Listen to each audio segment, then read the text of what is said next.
The Federal and Pedesta Hospital jointly present the Kanyakumari Marathon 2025. This event is co-presented by Rojavanam International School. Run for Health on Sunday, May 4. Entry is free and all are welcome.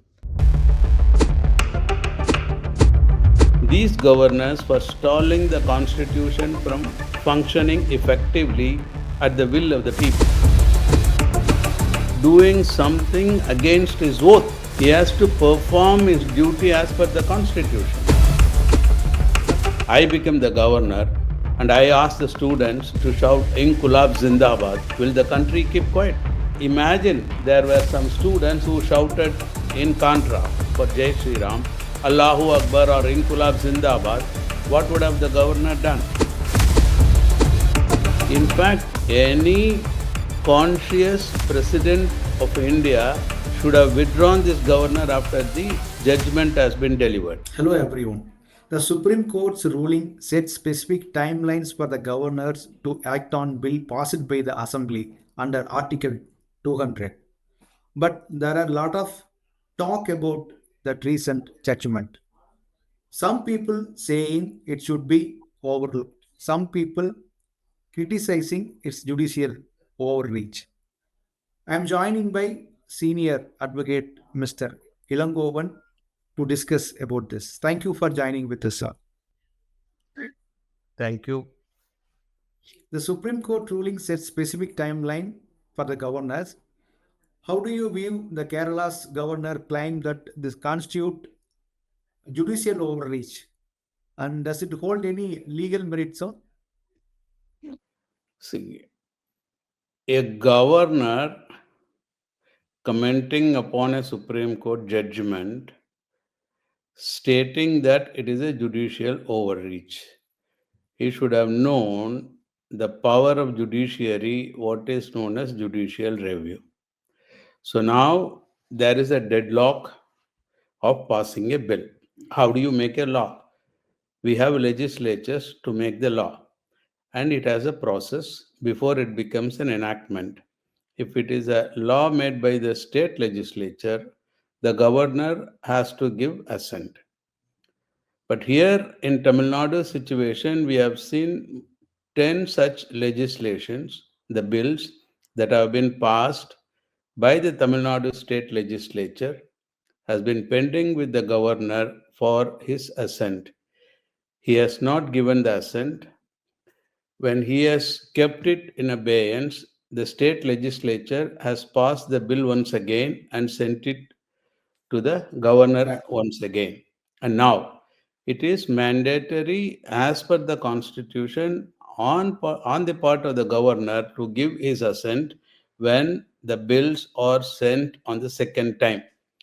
Even now, he kept it with himself and he sent it to the president for the perusal of the president, whether it is necessary. These are the questions that have been dealt in detail by the Supreme Court, and it has clearly said, as per the Article 200, the governor cannot hold it once the bills are sent for the second time for his assent. It is his duty to give assent, failing which, by invoking Article 142, the Supreme Court has given the assent. This is the state. And now, the governor of Kerala coming out and stating that this is judicial overreach. How could he say that? Who makes the law? The Supreme Court has made it in one line very clear. The governor cannot be a parallel lawmaker. So who makes the law? It is the assembly. Once the assembly has made the law, he has no other role but to give assent. He can refer it to president on certain conditions. Correct. Only when, if it contravenes a central law or if it takes away the powers of the high court and things like that. But these legislations are not within that purview where he can send it to the president. So what he says is that executive, when it comes to executive also, who is the executive? Is the governor alone? No. It is the elected ministry. Correct. So he is Council of wrong in Ministers. his opinion. So the central government is reportedly filing a review petition against the Supreme Court decision. What grounds do you think they might rise, and how likely to the court consider its rulings, sir? See, a review is an English word, review, that's all. You are only viewing the judgment once again. In that, is there a typographical error? Or if there is a word that does not clarify something, something like that can be done, but the judgment cannot be reversed in review. And secondly, on what grounds they are going to ask? Can they say it is judicial overreach? That cannot be a ground for review. If you have an opinion that this judgment is an They may refer to larger bench. They may push for. that also you cannot suggest just because you are aggrieved by the judgment, you go and tell the bench that you refer it to a larger bench. No, it's not done like that. It is only if, let us imagine, there is a chance another bench gives a quite contrary judgment, and then there are two contrary judgments, then which one to follow becomes a difficulty for the lower courts and for the country. Then you can think of a larger bench to take a call and decide the matter. As of now, this is the law of the land now after the verdict of the Supreme Court. In that Okay. 10 bills that have been pending with the governor of Tamil Nadu, by invoking Article 142, the Supreme Court has made them the law, and now Yes. they stand as law. That's it. Now, the Supreme Court is invoking, as you said, Article 142 to deem 10 Tamil Nadu bills and as assented. Do you believe this used extraordinary power and strengthen, or Yes, in a situation like undermine the separation of powers between judiciary and legislature and executive? let us assume there is a deadlock. The will of the people is a legislature. It has to be respected. And the people wanted to make this law. And the governor does not opine that this law, if it becomes, if he gives assent and it becomes a law, is unconstitutional. He doesn't say that. Under such situation, when the people have brought in a legislation for themselves, which is very much within the constitutional framework, when the governor stalls it, stops it, he does something wrong. He is working against the constitution. In fact, he is doing something against his oath. He has to perform his duty as per the constitution. Frankly speaking, he fails in his duty and even stopped the constitution from functioning. It is an anti constitutional act by the governor by sitting over the legislation and not giving the assent for years together. So, if an elected legislature cannot pass a law within these 5 years, just because the governor does not give assent to the bills, that means he brings in the breakdown of the constitutional machinery. In fact, any conscious president of India should have withdrawn this governor after the judgment has been delivered. The governor has brought in a deadlock in the constitutional functioning of the state. That is where the Supreme Court has to step in and invoke its power under Article 142. The Supreme Court does not come suo moto and say, look, bring in all the legislation to me and I give the assent. Why do you need governor's assent? It doesn't say so.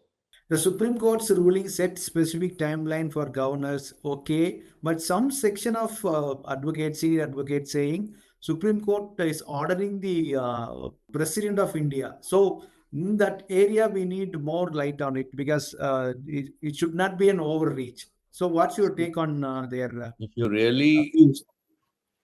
evaluate the constitution, the powers of governor and the powers of president, it is equal to the state and the governor and the union ministry and the president. So it doesn't give nothing more than that.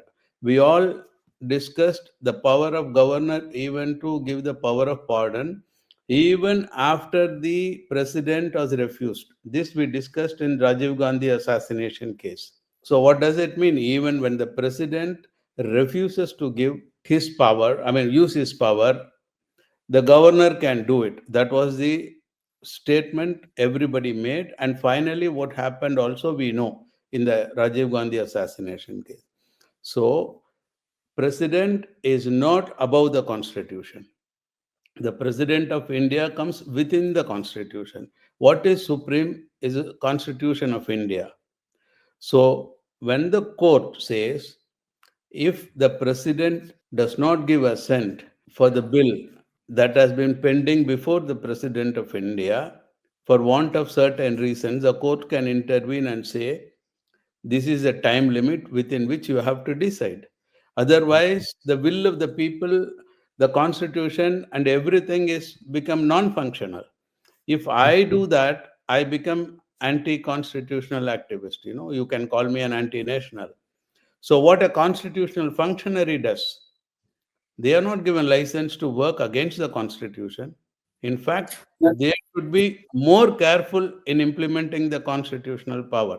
In fact, the President of India should have withdrawn these governors for stalling the constitution from functioning effectively at the will of the people.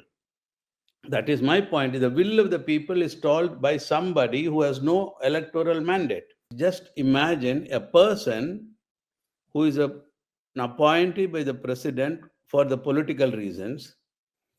He is stopping the will of the people for 8 crores of people of Tamil Nadu, and they have electorate and they have elected a legislature.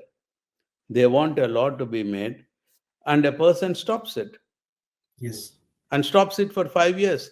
Then they come and say, oh, this government has done nothing for the people after having the mandate. But who stopped it? The governor. And how does the governor come into picture? Because the president appoints him. During ADMK resume their maintain good relationship with governor.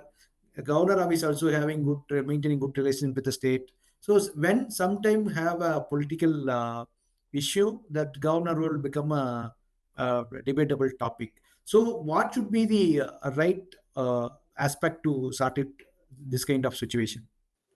No, in my understanding, the role of the governor is against the federal system. The role of the governor is not helping the constitutional growth India as a federal country.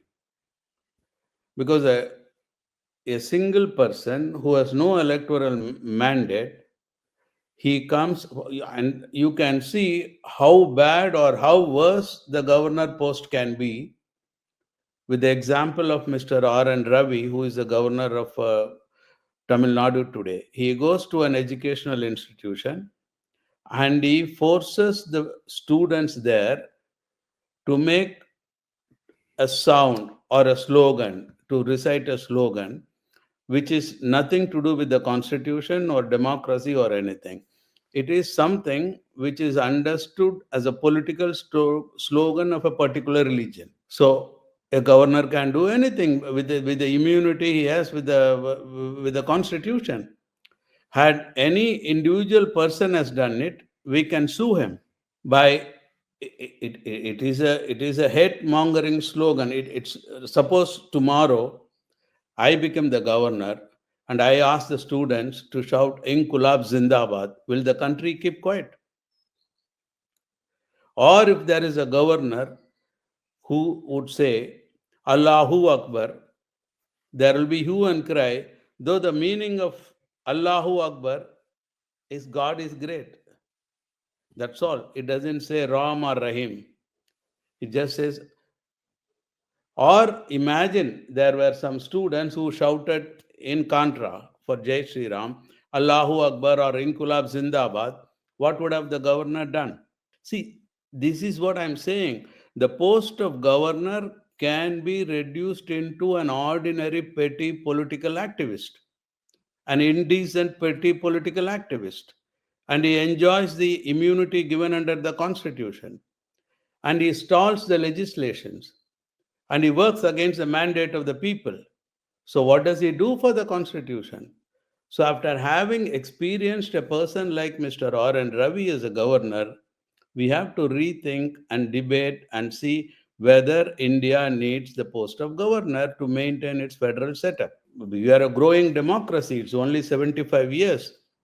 So we have to debate it among the people. Instead of shouting Jai Sri Ram, Mr. R. N. Ravi should have debated it among the people whether the powers of governor can be taken away by the Supreme Court under Article 142. Then he is a constitutional functionary. I respect him for that if he has done it. But when he shouts Jai Sri Ram, if I were there, I would have shouted Lal Salam. But this governor has started behaving that he is the government. He started doing everything. Even before him, there was another governor who went stating that I am the government, so I'll go for supervision of how the schools Review, are.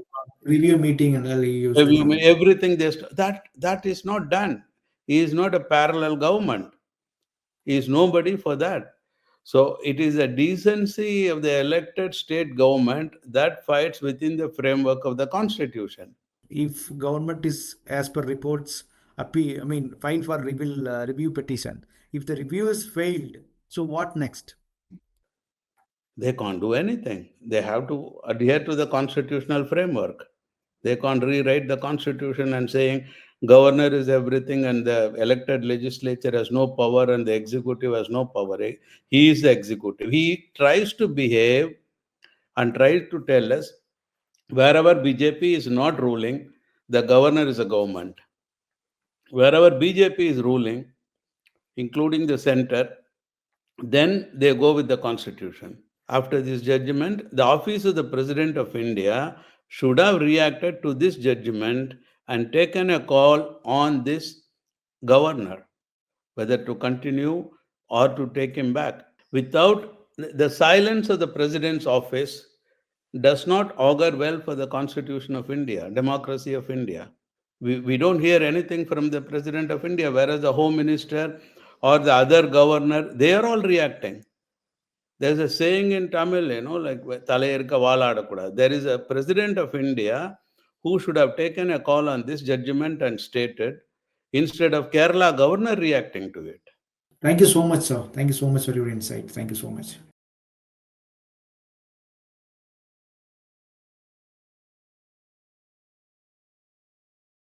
The Federal and Pedesta Hospital jointly present the Kanyakumari Marathon 2025. This event is co-presented by Rojavanam International School. Run for Health on Sunday, May 4. Entry is free and all are welcome.